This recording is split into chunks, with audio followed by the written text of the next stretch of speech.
Hello, folks. Lindsey Huddleston, Sports Psychology Solutions, back again. I'm home. Henry Ford High School gym. Got to come in for day one of the Rodney Hurd basketball camp. If you don't know Rodney Hurd, he's an outstanding NBA executive. He's been doing great things with a number of people, and I had a good chance of bringing my good friend Lance. Lance, say your last name. Monroe. Lance Monroe had a great career at Lake Superior State. Yes, sir. Got to meet you over the summer when I came up there for a camp with our buddy Marcus. Grindhouse, he was putting it down. And then really about following and pursuing his dreams, we were able to see each other at a G League tryout in Grand Rapids, right? Oh, in Detroit. That was a Detroit one, that's right. I did Grand Rapids in Detroit. But that was a great opportunity for you to kind of see. So tell me what today was like for you coming to the Rodney Hurd camp here in Detroit and seeing these young people and having this experience. Honestly, one of the best camps. Very structured. Only reason I say one of the best is because of my good friend Marcus Davis. Yeah, that's right. That's right. Grindhouse camp. Yeah, so shout out to Marcus. Shout out to Marcus. Other than that, it was structured. You know, he showed authority. You know, he held everybody accountable. He didn't care the age. Mm-hmm. He don't care what age you are. He's going to hold you to that standard.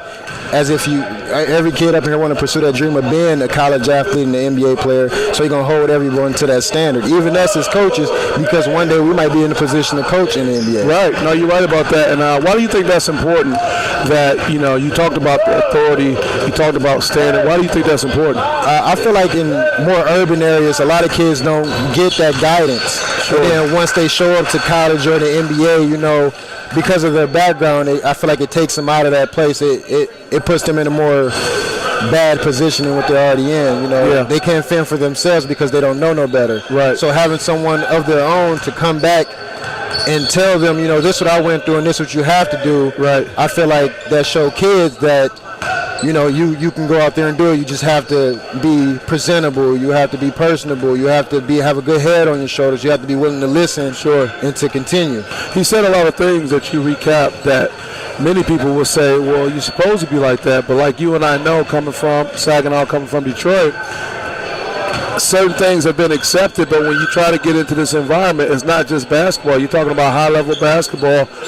One of the things that he talked about is some people not getting a higher draft pick or being drafted high because of their hairstyle. Yes. Now, whether you say that's good or bad, the reality is that, you know, how do you want to buy into that? Or to your point about, you know, once they make it to the college level or the NBA, they may not be able to stay, but some of them probably won't even get that chance. Yeah. I think that's important. So after having this experience at a camp like this, what do you think some things that you can do on a day-to-day basis when you're with young people that can probably help send this message? Because I got some things I want to take and work on too.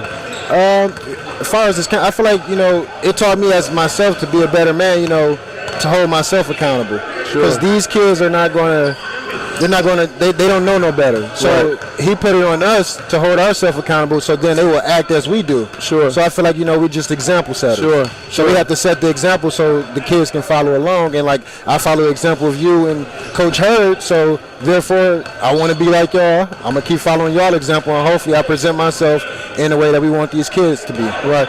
You're clearly a hard worker. When you and I met, you know, over the summer, yeah, we got introduced by a mutual friend, but I clearly see that you was a stand-up guy working hard, trying to pursue your dreams.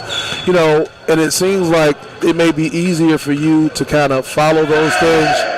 But what about the young people who may not have experience dealing with a strong male figure, who may have issues with a strong female authority figure because of what's happened? You know, the stuff that happened in the hood is not to say it doesn't happen in the suburbs or outside of the, you know, minority community, but it seems that so many things that happen in households end up being a negative impact with these guys on the court. What do you think about that? I feel as if, I felt like coming up for me, the number one goal in the hood was to get out the hood. Right. And I feel like, you know, a lot of kids are under influences of their friends, but we can't teach a kid to be strong-minded. We can just give a kid the book, but we can't make them read. That's right. So we can give them all the blueprints and everything on what they should do. Because, my mom, I went through things with my mom, my dad. So therefore, you know, it's like on me. They raised me to a point where I can understand and know right from wrong. Right. Which I feel like a lot of kids do, but they stuck in that age where they want to be cool. Right. And they don't think too much into their own future. Right. And I feel like their future, you know, if you want to do good, if you do what they do better, do good, do better, something like, I forgot the saying. Well, if you know better, you do better. Yeah, exactly. That's what I mean. I'm sorry. But I think you make a good point. I mean, something you just said really opened my eyes to something is that, they're so caught in being cool, but not knowing this is the time for you to be mature and step up. And I think the biggest challenge many of them have is, well, I want to be cool with my friends. I don't want to be ridiculed, but that's a part of being a young male or young female. You got to decide to step up. We had a really good session that I'll put, and I thank you for being part of that because we were able to talk to these young people. And I think that once we kept getting the message down, we had Coach Ed from Henry Ford, you as well, making comments. I think our consistent dialogue about what you're doing is not working. I think it may have helped because I had some students come up to me afterwards, So as we prepare to wrap up, Lance, what's the future looking like for you? What do you want to focus on? What has today done for you as well? Well, luckily I'm pursuing my dream right now. I'm here broadcasting with you, and I appreciate it really well, too. You're doing really well. Thank you.